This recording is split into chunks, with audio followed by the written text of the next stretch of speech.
Olá pessoal, boa noite, não é? Saúdo você com a graça e com a paz do Senhor Jesus Cristo. Eu sou o Bispo Rosivaldo Melo e nós estamos lendo a Bíblia, capítulo a capítulo e comentando cada versículo da Bíblia. Nós começamos pelo livro de Gênesis e este será o 7º capítulo que nós vamos continuar a leitura, continuar a ler. Amém? Boa noite, Nathalie, seja bem-vinda. A graça e a paz do Senhor Jesus, que Deus abençoe a tua vida.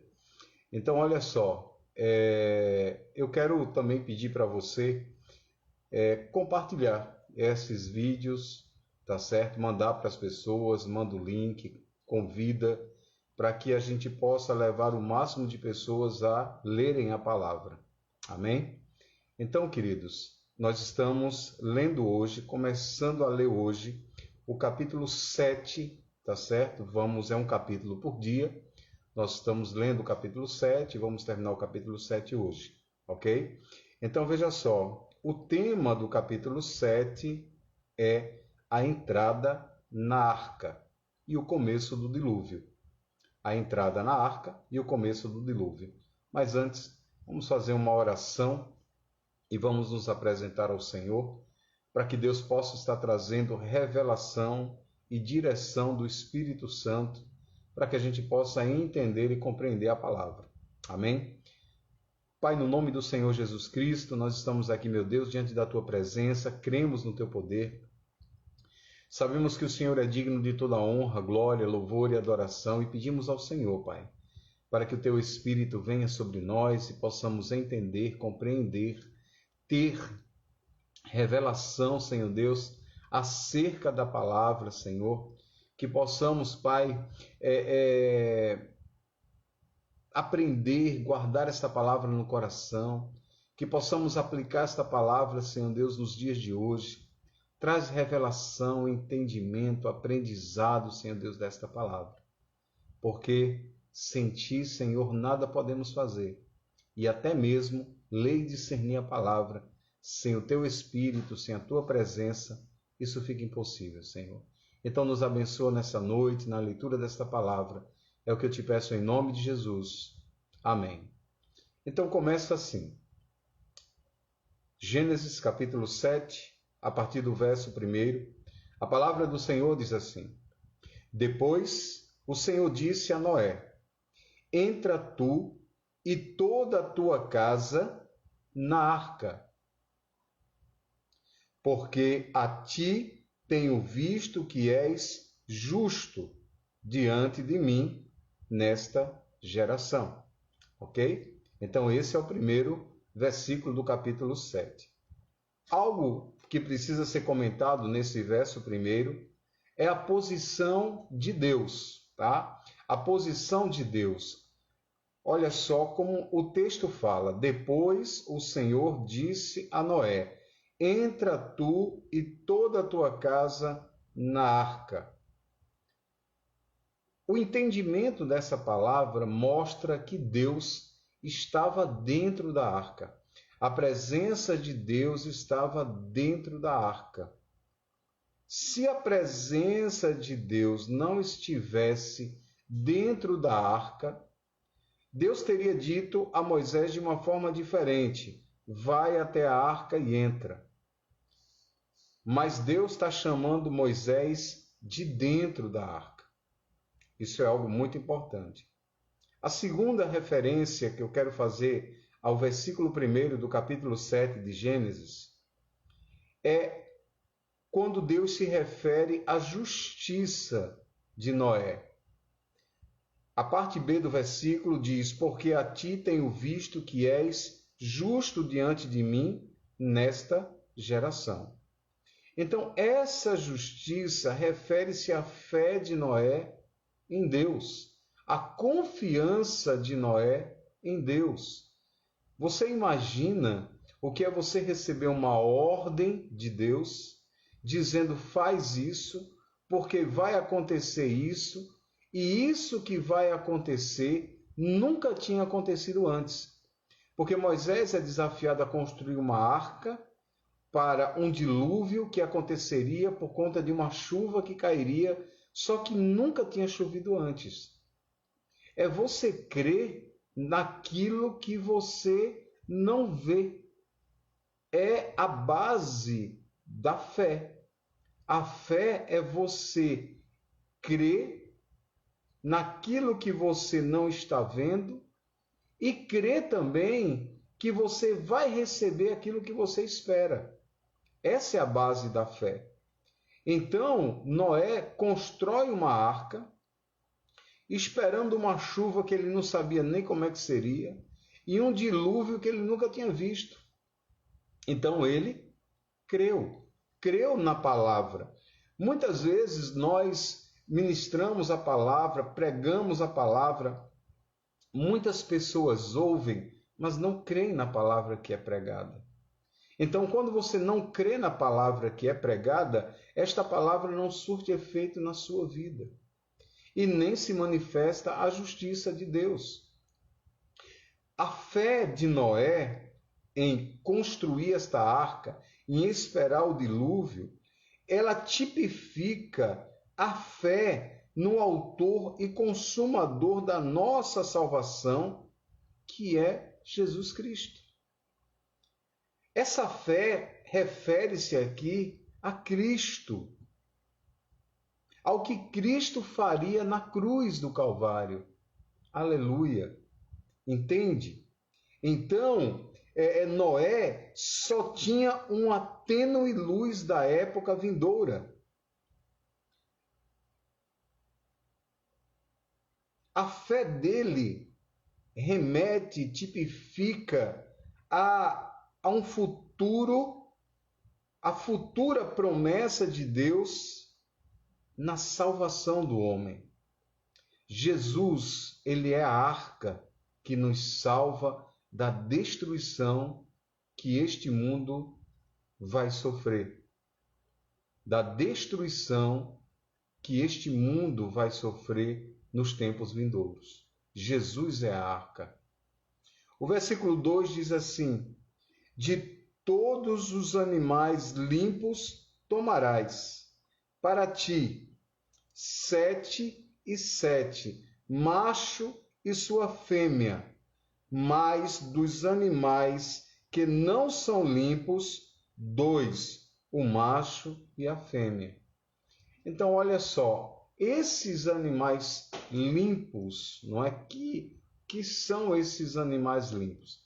Primeira coisa, eu quero dizer para você que isso não tem nada a ver com a lei levítica.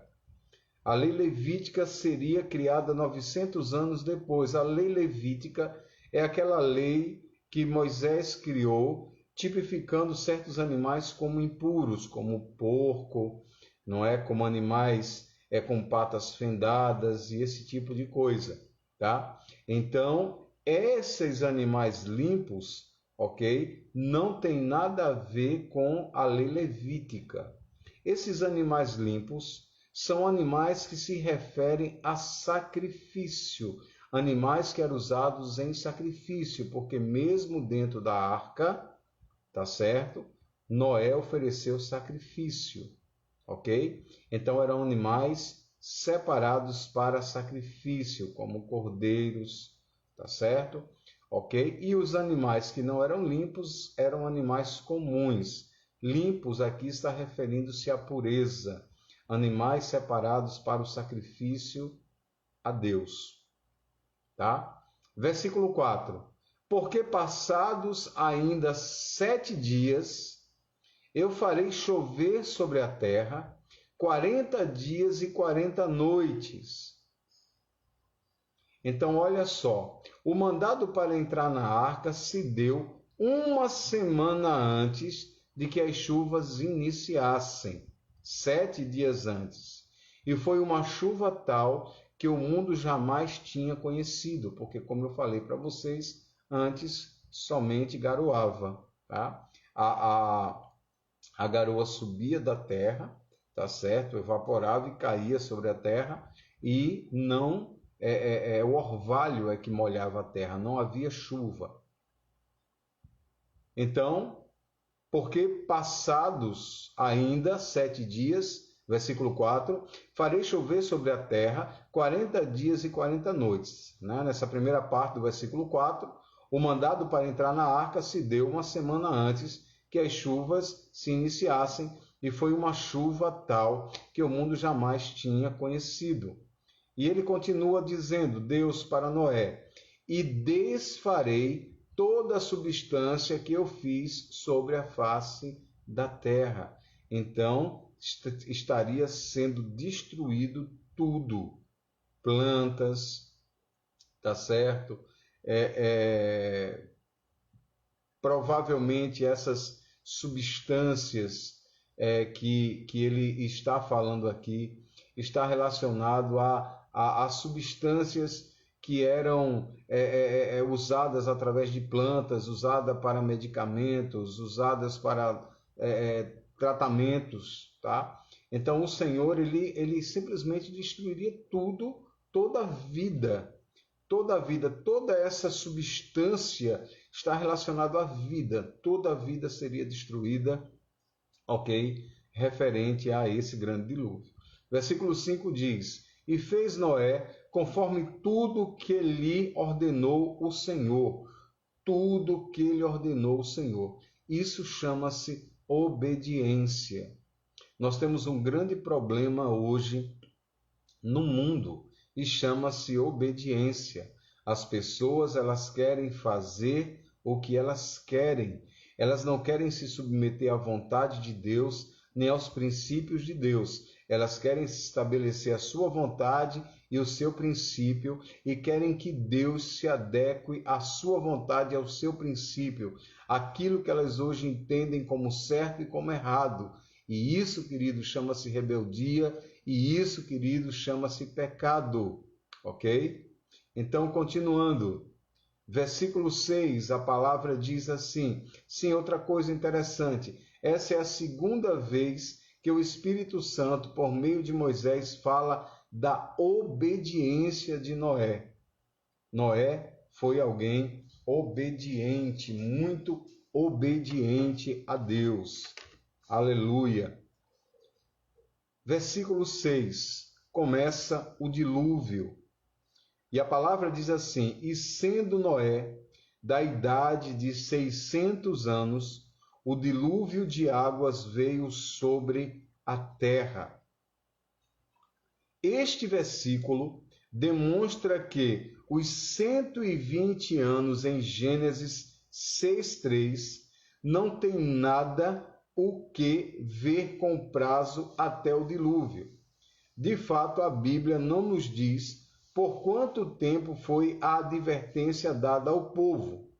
O número 6 é geralmente um símbolo nas Escrituras de sofrimento, em Apocalipse. O sexto selo, a sexta trombeta e a sexta taça significam períodos críticos de aflição, tá? Então, a palavra é bem clara quando diz 600 anos, e sendo Noé da idade de 600 anos, relacionado ao número 6, o dilúvio das águas veio sobre a terra. Versículo 7. Interessante, né? Também é justamente esse texto fala que a gente não sabe, a Bíblia não deixa claro quanto tempo Noé anunciou o dilúvio às pessoas. E deixa eu falar uma coisa para você. Talvez o grande anúncio do dilúvio seja a construção da arca. Quando ele começa a construir a arca, as pessoas vão procurar ver e saber o que está acontecendo. E então aí Noé diz que está construindo a arca porque vai haver um grande dilúvio, a terra vai ser destruída, que as pessoas estão em pecado, que elas se arrependam, mas as pessoas não ouvem, não é? As pessoas não ouvem. E talvez, queridos, talvez não eram nem para ouvir, porque na realidade, se toda a carne estava contaminada, se toda a humanidade estava contaminada, estava misturada, não havia salvação para esta humanidade. Entende? Talvez, tá certo? essa humanidade realmente estaria destruída. Mas entre talvez algumas pessoas que estivessem ali, talvez algumas não estavam contaminadas ainda e poderia haver salvação, mas as pessoas estavam ocupadas com outras coisas, com suas vidas, com suas festas, com seus casamentos, como diz a própria palavra, como nos dias de Noé, as pessoas estavam ocupadas em festejar, em comer, em se divertir e não estavam atentas ao que estava acontecendo. E aí simplesmente foram pegas de surpresa e foram destruídas. E vai acontecer isso na volta de Jesus. As pessoas estarão muito mais preocupadas com a sua vida natural, sua vida secular, e isso vai fazer com que elas percam a sua salvação. Então, continuando, versículo 7 diz: E veio Noé e seus filhos, e sua mulher, e as mulheres dos seus filhos, com ele a arca, por causa das águas do dilúvio. Ok? Por causa das águas do dilúvio. Então, por causa das águas que viria sobre a terra, ok? Então, veio, todo mundo entrou dentro da arca, porque creram em Deus, lembrando que eles entraram uma semana antes que as águas, antes que começasse a chover, antes que as chuvas se iniciassem. Então, por causa da promessa da chuva, eles entraram dentro da arca. Hebreus 11, 7 diz que eles fizeram isso com temor e impulsionados pela fé. Pela fé, ok? Então isso não tinha acontecido antes. Eles entraram uma semana antes, movidos pela palavra de Deus e pela obediência, pelo temor e pela fé. Versículo 8. Dos animais limpos e dos animais que não eram limpos, e das aves, e de tudo que anda rastejando sobre a terra, de 2 em 2 entraram para junto de Noé na arca, macho e fêmea, como ordenara Deus a Noé. Com relação à entrada desses animais, existem 2 contextos teológicos. Eu já falei aqui antes. Alguns teólogos acreditam que os animais eram pequenos, não eram os animais adultos, mas eram animais jovens. Para caber toda espécie de animal na terra, dentro daquela arca, acredita-se que esses animais eram filhotes.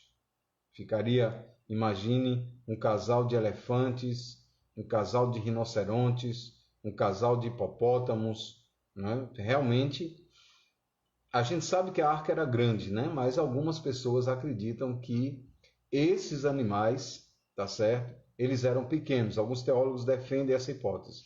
Outros não, acreditam que realmente eram animais grandes e que esses animais couberam, tá certo? Todos, ok? Dentro da arca, tá?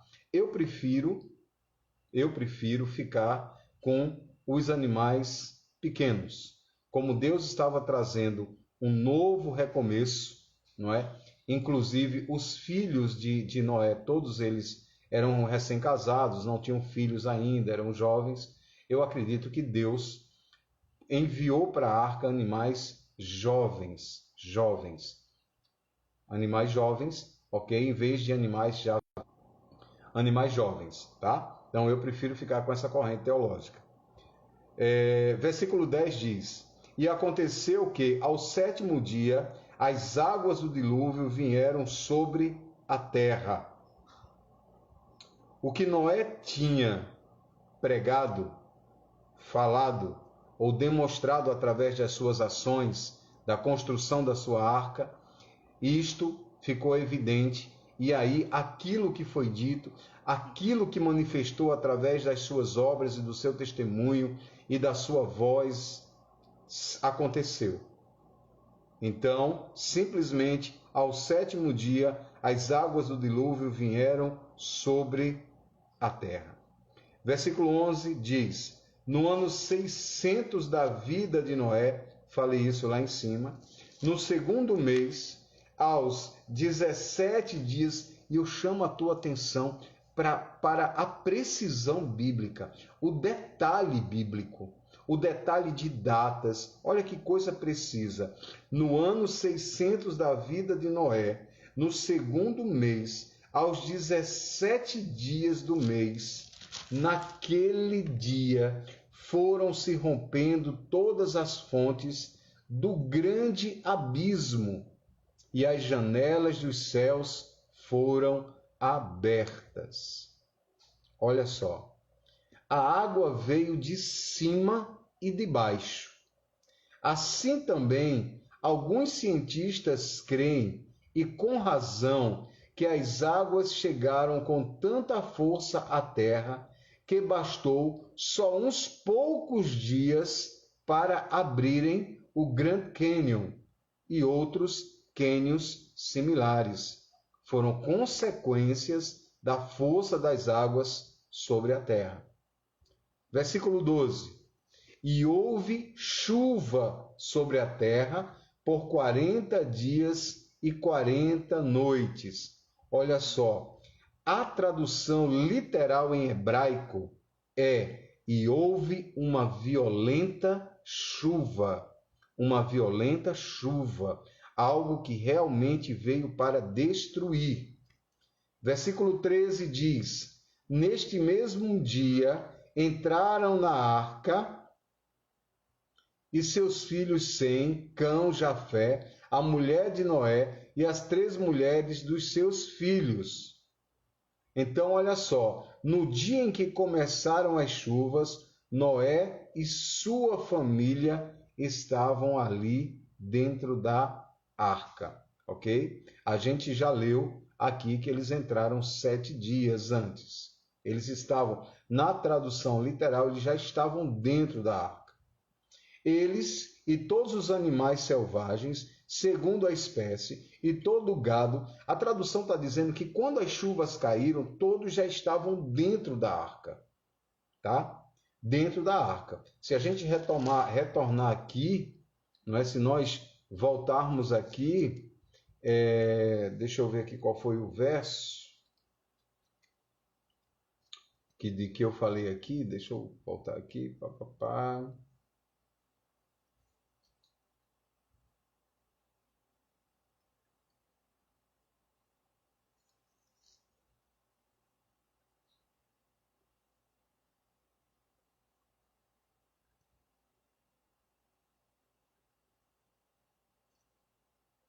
Sim. Versículo 4 do capítulo 7 diz: porque passados ainda 7 dias, eu farei chover sobre a terra 40 dias e 40 noites.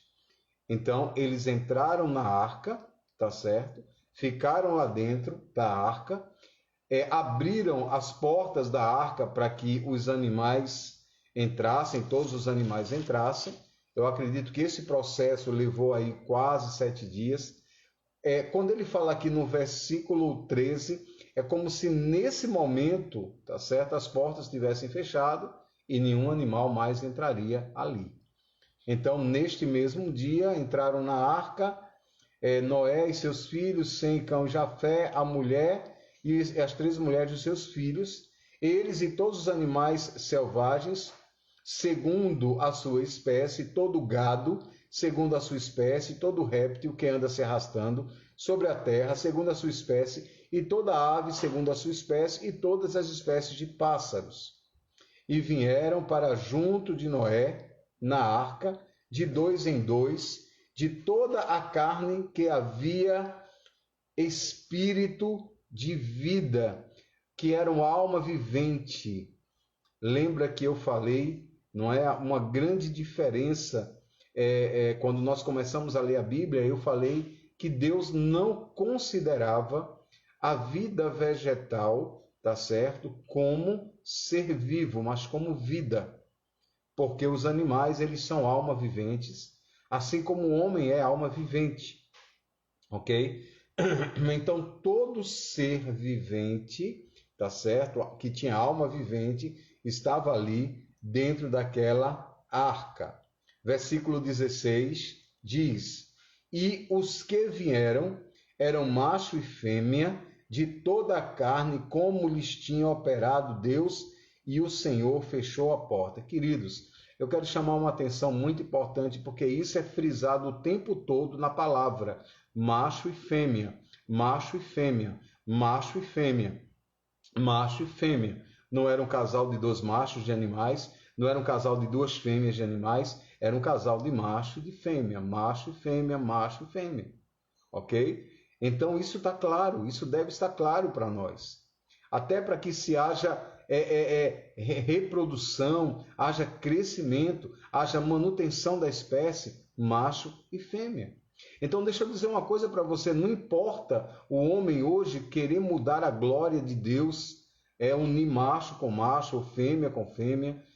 O propósito original de Deus, desde os animais, desde a humanidade, é macho e fêmea. Está na Bíblia. É isso que nós estamos vendo aqui e lendo. Versículo 16. E os que vieram eram macho e fêmea de toda a carne, como lhes tinha ordenado Deus, e o Senhor fechou a porta.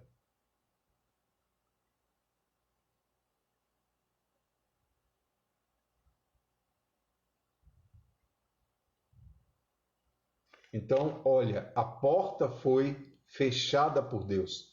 Como eu já falei antes, não é? Deus estava dentro da arca, a presença de Deus estava dentro da arca.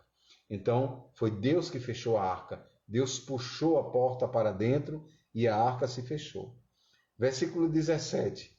E durou o dilúvio 40 dias sobre a terra, e as águas cresceram e elevaram a arca, e ela se elevou sobre a terra.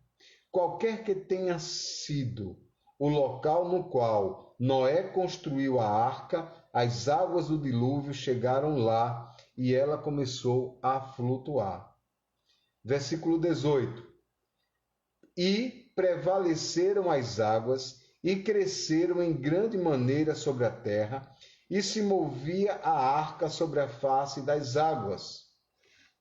Esse texto provavelmente se refere ao fato de que os mesmos zombadores que adulavam-se a si mesmos se encabularam, pois diziam que a água nunca chegaria a esse extremo, mas mesmo assim as águas subiram e eles pereceram.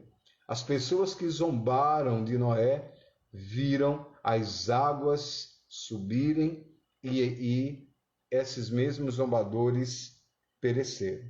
Versículo 19 diz: E as águas prevaleceram muito em extremo sobre a terra, e todos os altos montes que havia debaixo de todo o céu foram cobertos. Olha que coisa tremenda, e a quantidade de água que foi. Olha, deixa eu falar uma coisa importante. Às vezes, a gente assiste alguns filmes que não são comprometidos com a verdade nem com a Bíblia. E a gente tem que ter muito cuidado. Por exemplo, há um tempo atrás, eu assisti um filme chamado Êxodo, que contava a história de Moisés, que mostra Moisés jogando uma espada dentro do mar e depois o mar se abrindo e a espada cravada lá. Em nenhum momento mostra como Moisés subiu na beira do mar, sobre a rocha, e levantou ali o cajado. Então a gente tem que ter muito cuidado com aquilo que assiste. Então eu já assisti, por exemplo, um filme de Noé, aonde mostrava que entrou um cara escondido dentro da arca, não é? Entrou um homem escondido dentro da arca. Outro filme que eu assisti, tinha um cara que tinha feito como se fosse uma bicicleta ou um triciclo, e ele ficava sobre as águas pedalando e tentando se salvar. Então isso não houve. Não deu tempo de ninguém construir nada, não deu tempo de ninguém escapar, não deu. Quem subiu aos montes, os montes foram encobertos de água, somente sobrou a família de Noé e os animais que foram colocados dentro da arca. Toda a humanidade foi totalmente destruída. Elas pereceram igualmente, todas as pessoas que estavam contaminadas naquela época, naquele momento. Eu quero ler um texto que fala aqui na Bíblia, que diz assim: aqueles que habitavam no cume das montanhas mais elevadas pereceram igualmente com os que viviam nas planícies, nos vales. Não houve diferença. Muitos dos que vivem nos montes da moralidade e se sentem inseguros, livres do julgamento, do fogo que está para chegar, e têm pena de certa sorte dos que vivem às profundidades do vício. Porém, a verdade é que, sem Cristo, todos nós perecemos.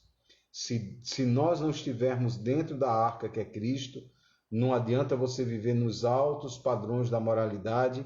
Sem Cristo você vai morrer, tá? A Bíblia faz uma comparação aqui sobre aquelas pessoas que viviam nos altos e aquelas pessoas que viviam nos vales. Os vales aqui é as drogas, a prostituição, o roubo, e os altos, né, os altos montes é aquele cume da moralidade. Como a gente vê por aí hoje, pessoas que se sentem intocáveis, que fazem o que fazem e acham que são intocáveis, não é? E se acham moralmente irrepreensíveis. Se não tiverem Deus na sua vida, vão perecer quando vier o julgamento sobre a humanidade. Julgamento que virá na volta de Cristo. Versículo 20, diz assim: 15 côvados acima, tá? Então, acima das montanhas mais altas, é isso que ele quer dizer, prevaleceram as águas e foram cobertos os montes. Muitos eruditos acreditam que, antes do dilúvio, a montanha mais alta do mundo tinha aproximadamente 3.000 metros, que equivale a 10.000 pés, ou menos de altura. No entanto, as grandes profundezas se romperam e, com o resultado, mudou muito a topografia do mundo, fazendo enormes crateras e desfiladeiro, e, por outro lado, fazendo também enormes montanhas.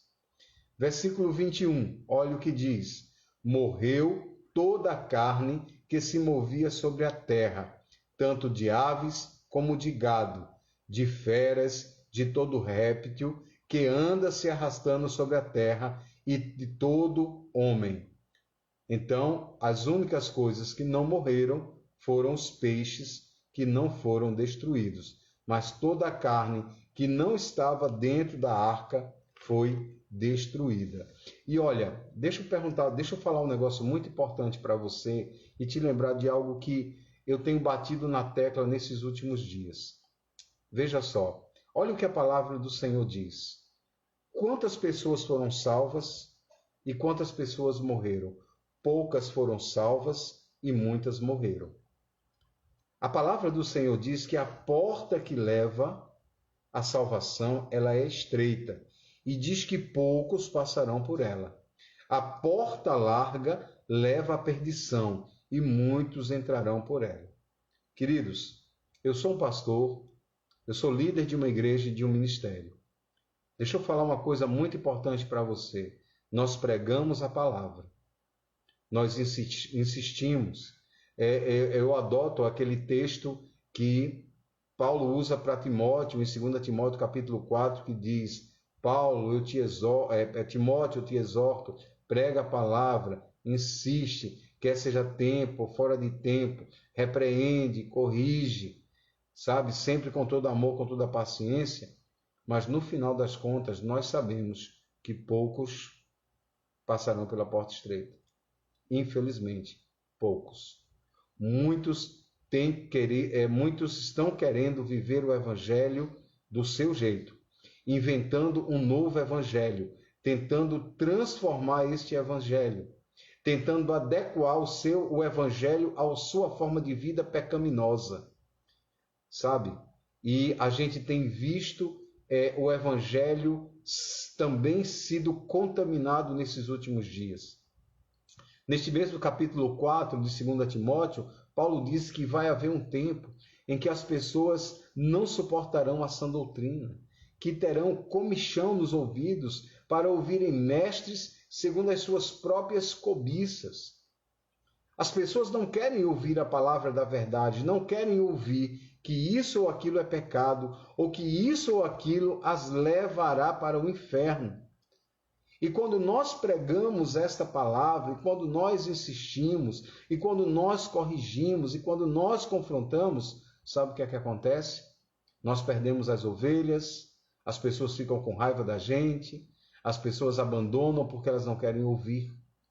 As pessoas não quiseram ouvir Noé. E as pessoas hoje não querem ouvir os pastores, não querem ouvir o Espírito, não querem ouvir a Deus. Querem sujeitar. Hoje estão pegando a Bíblia e adulterando a Bíblia. Deixa eu falar uma coisa muito importante para você. Cuidado com Bíblias eletrônicas.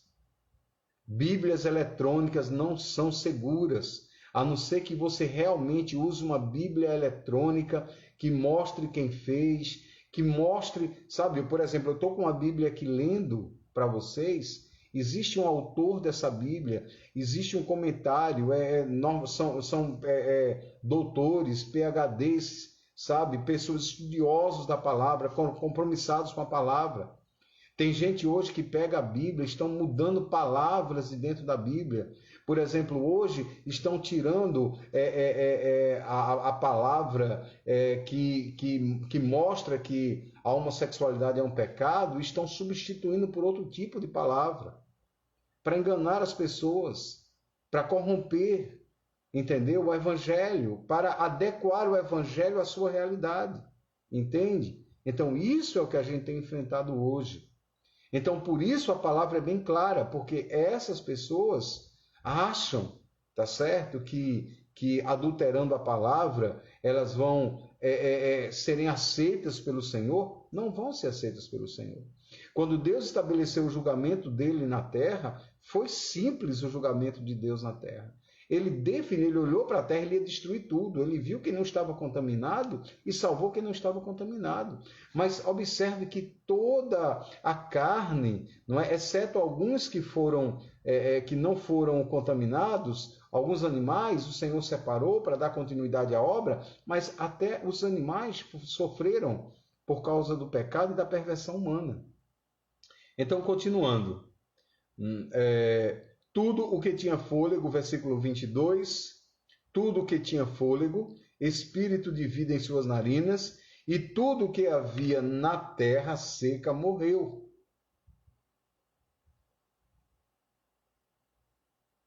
Nenhuma só onda do julgamento de Deus chegou até Noé.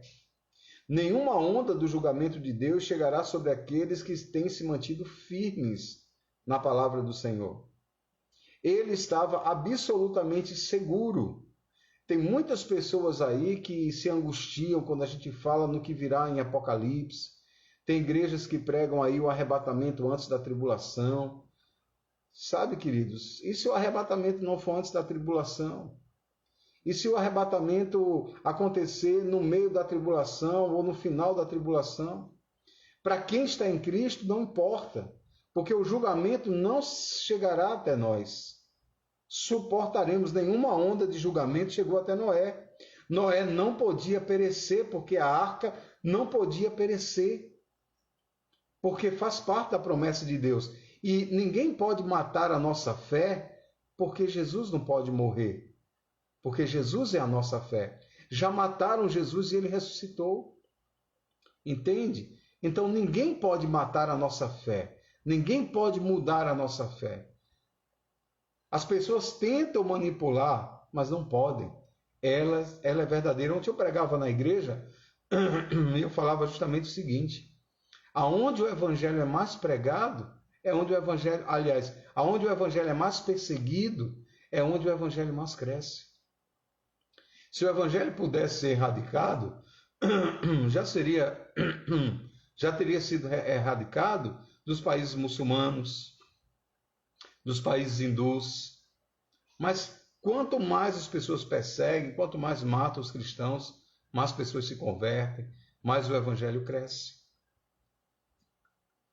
Nenhuma onda do julgamento de Deus chegou a Noé. Ele estava absolutamente seguro.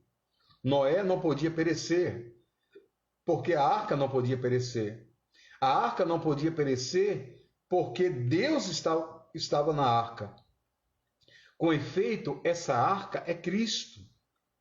Portanto, Deus está em Cristo e Cristo está em Deus, reconciliando o homem com o próprio Deus. Então, queridos, a nossa fé não pode perecer, nem nunca vai perecer. Versículo 23 diz: assim foi destruído tudo o que se havia sobre a face da terra, desde o homem até o animal e os répteis, as aves dos céus, e foram extintos da terra. E ficou somente Noé e os que com ele estavam na arca. Sabe, só os que estão em Cristo serão salvos.